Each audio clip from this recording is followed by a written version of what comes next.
j'espère que vous allez bien. Si vous souhaitez soutenir la chaîne et ne rien rater des Clash Scoop et des Love Stories à venir, n'oubliez pas de liker cette nouvelle vidéo et de vous abonner en cliquant sur le bouton s'abonner. Bonne vidéo à toutes et à tous. Bon les amis, j'espère que vous allez bien. Moi ça va, hein. Même si je vous parle comme ça va. J'ai toujours le smile et tout parce que y a rien. En vrai, y a rien du tout. Je vais juste vous dire un truc. Quand tu es suivi par 1 million de personnes, dont 22% de mineurs, il y a des trucs que tu fais attention. Tu sais, tu peux pas dire tout et n'importe quoi. Déjà que la Terre a été énormément salie avec tout ce qu'on entend, tout ce qui se passe, on va pas en rajouter une couche. On essaye de montrer l'exemple. Mais ça, ceux qui n'ont pas une grande communauté, qui ne sont pas influenceurs, ne peuvent pas le comprendre. Quand tu as une influence envers 22% de mineurs et que tu es suivi par énormément de mamans, de darons, beaucoup de musulmans, de chrétiens, de autres qui ont des religions et des principes très carrés, tu peux pas dire tout et haut, tout haut et tout fort, tout ce que tu as envie de dire et tout ce que tu penses et tout, parce que sinon, tu montres le mauvais exemple. Alors même si on est des influenceurs et beaucoup d'entre nous, on aime le buzz, là, clairement, on n'a pas envie d'en faire. Tu as vu? Là, on est parti avec Téléa, là sur Téléa qui est gérée par ma meilleure amie Gwen. Et on n'est pas parti sur les anges de la télé-réalité. C'est-à-dire que là, on est dans du concret, on est dans de l'humanitaire. C'est-à-dire que le but, c'est de montrer l'exemple et d'aider les plus démunis. C'est pas de créer des bad buzz, des buzz et tout ça. Ça, ce n'est pas le but. C'est pour ça que quand Lila, ou quand je vais dire à Lila, dit qu'il y a une planche de bois qui m'est tombée sur le visage, voilà, on entend ça, on l'accepte et point barre. Peu importe ce qui s'est passé. Parce que le buzz, on n'en a pas besoin. On ne cherche pas le buzz, on ne cherche pas ça. Alors que le buzz, on peut l'avoir. Si vous préférez que je vous dise, ils étaient à 3 contre moi, ils m'ont défoncé la gueule, je peux le dire aussi. Mais ce n'est pas ce qu'on recherche. Après, qui a tort, qui a raison, ça, vous n'étiez pas sur place. Après, ce que les blogueurs et autres disent, nous, la vraie histoire, on la connaît. Que ce soit l'association, l'équipe, ceux qui étaient présents, pour faire de bonnes choses à la base, on était présents. Après, j'ai envie de dire que c'est le maktoub, c'est le destin. Il n'y a pas de souci. J'ai eu beaucoup de signes sur ce voyage humanitaire. Le premier signe, c'est que ma soeur et mon beau-frère, qui est mon meilleur ami depuis 15 ans, ils se sont mariés le 25. Je devais partir le 24. J'ai dit, écoute Noémie, j'aurais tellement être là à ton mariage. Surtout que c'est quelque chose que j'aime beaucoup, le mariage. Et en plus, avec mon meilleur ami, elle ne s'est pas mariée avec un mec que je ne connais pas. Elle s'est mariée avec mon meilleur ami d'enfance. Elle s'est mariée avec lui. Et j'ai dit, écoute Noémie, tu me connais, je préfère aller faire de l'humanitaire et aider les gens dans le besoin que être à ton mariage. Mais elle me connaît, elle sait pourquoi je dis ça. Moi, l'humanitaire et aider des gens dans le besoin, qui ont faim, qui ont froid, qui dorment mal la nuit, c'est plus important que des plaisirs personnels. Et c'est pour ça que j'ai décidé de partir tous les 2 mois. Là, tous les prochains mois, tous les 2 mois, je vais partir en voyage humanitaire. Bref, ça, c'est encore un autre sujet. Ensuite, il y a eu la villa, le fait qu'on se soit fait, que Gwen ait payé la villa à distance et qu'on l'a arnaqué de 600 €. C'est-à-dire que ça, c'était un deuxième signe. C'est-à-dire qu'on se trouvait sans logement.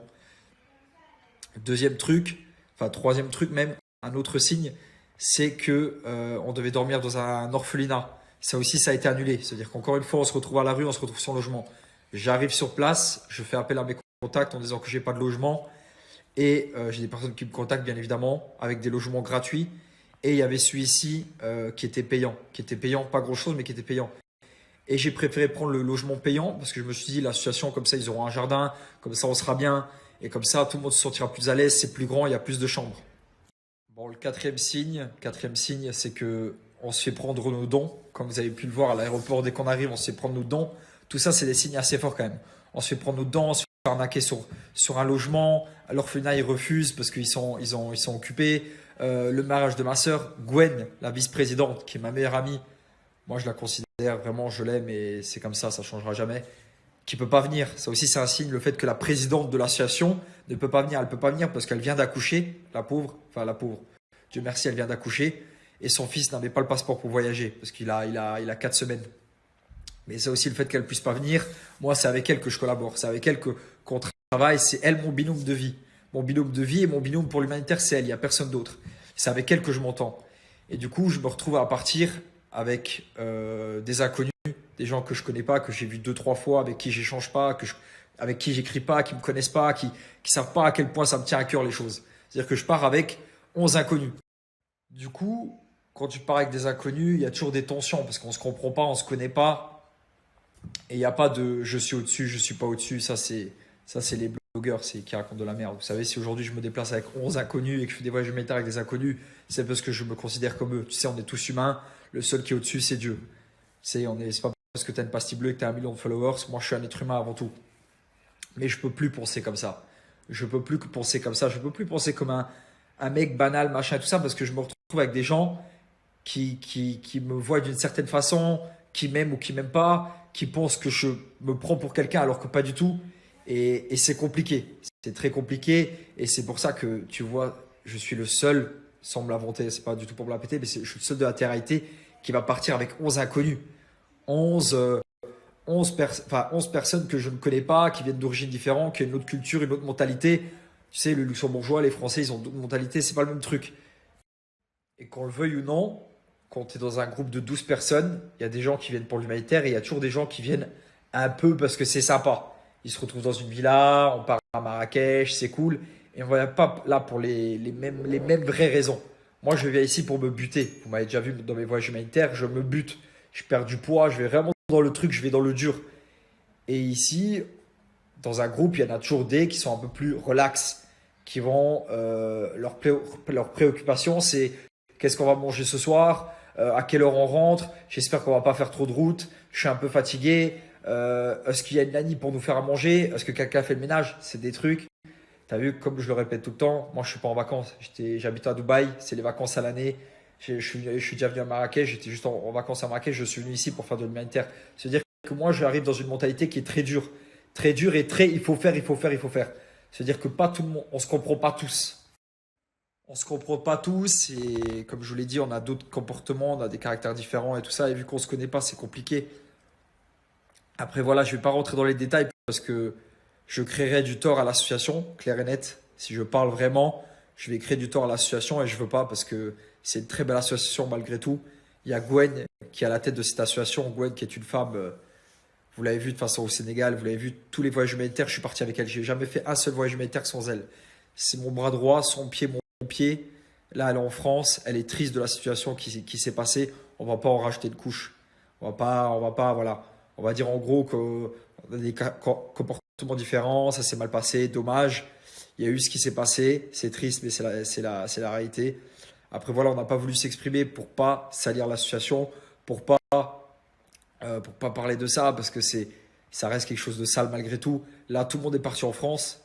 C'est comme un exemple tout bête, quand j'ai su que le Maroc était bloqué, encore un sixième signe, le Maroc était bloqué, on devait rentrer en France, et moi j'ai dit non, je reste. J'ai dit que je ferais 10 jours de voyage humanitaire, j'en ferai 10. Même si après je dois rester bloqué 2 mois ici, je ferai mon voyage humanitaire. Je ne veux pas partir. Il a fallu que on me casse le nez pour que, au final, je dise bon, il faut que je rentre. C'est peut-être le signe de trop. Tu vois, j'en ai eu des signes, comme je vous l'ai répété juste avant, il y a eu beaucoup de signes. Les villas, le mariage de ma sœur, les dons, les machins, tout a été bloqué, les machins, le Maroc qui bloque et tout. Je voulais pas partir. Moi, quand je me dis que je vais au Maroc faire un voyage humanitaire de 10 jours, je fais mes 10 jours. J'en fais pas en moins. Ou j'en fais en plus, mais j'en ferai pas en moins. Et du coup, même quand j'ai su que le Maroc était bloqué, je me suis dit, c'est pas grave, on reste. Il a fallu vraiment qu'on me casse le nez, qu'il se passe ce qui s'est passé pour que je décide de rentrer. Là, toute l'association, ils sont rentrés en France, il n'y a plus personne qui est au Maroc. Pourquoi ils sont partis? Bah, sûrement parce que aussi ils auraient été bloqués, mais ça dépendrait que de moi. On serait resté, si j'avais pas le nez cassé, je serais resté. Je serais resté alors que dans quelques jours, je commence les travaux de la maison de ma mère, alors que j'ai beaucoup de trucs à faire à Paris. Ça fait 4 mois que je suis pas rentré chez moi à Dubaï, il faut le dire quand même. J'ai 27 ans, j'ai pas 20 ans. Ça fait 4 mois que je suis pas rentré chez moi à Dubaï, que je travaille non-stop, que ça soit. Je suis parti en tournage, et j'ai que enchaîné tout ce que j'ai fait là auparavant. J'enchaîne. Je suis pas rentré chez moi. Je dors chez un pote, je dors chez ma mère. C'est pas chez moi, je suis pas chez moi. Je fais plus trop de sport parce que je n'ai pas l'occasion alors que je suis un acharné de sport. Du coup, voilà, c'est compliqué. Je rentrerai chez moi fin janvier parce que je vais terminer les travaux de la maison de ma mère, parce que j'ai le voyage à la Mecque dont j'avais promis, parce que j'avais ce voyage humanitaire au Maroc à faire, parce que j'étais en tournage, parce qu'il y avait tous ces trucs-là à faire. Du coup, voilà, bientôt le prochain truc, c'est les travaux de ma mère. Ensuite, c'est le voyage à la Mecque. Et dans 9 jours, j'enlève ce pansement. Vous inquiétez pas, il n'y a rien. C'est un détail. De toute façon, on va commencer bientôt Bientôt, on commence les entraînements de boxe. Bientôt, sûrement, voilà, on en parlera plus tard. Mais c'est pas très grave. Ouais, vraiment, ça a l'air impressionnant comme ça. Mais en vrai, c'est parce que j'ai le nez bouché, que je parle bizarre et que j'ai un pansement sur le visage. Mais en vrai, il n'y a rien.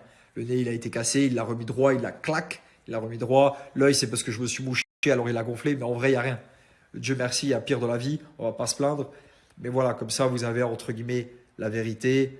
N'en faites pas un drama. N'en faites pas un drama parce que derrière cette association, comme je vous l'ai dit, il y a une femme qui est vraiment, vraiment incroyable. Je donnerai ma vie à cette femme, clairement.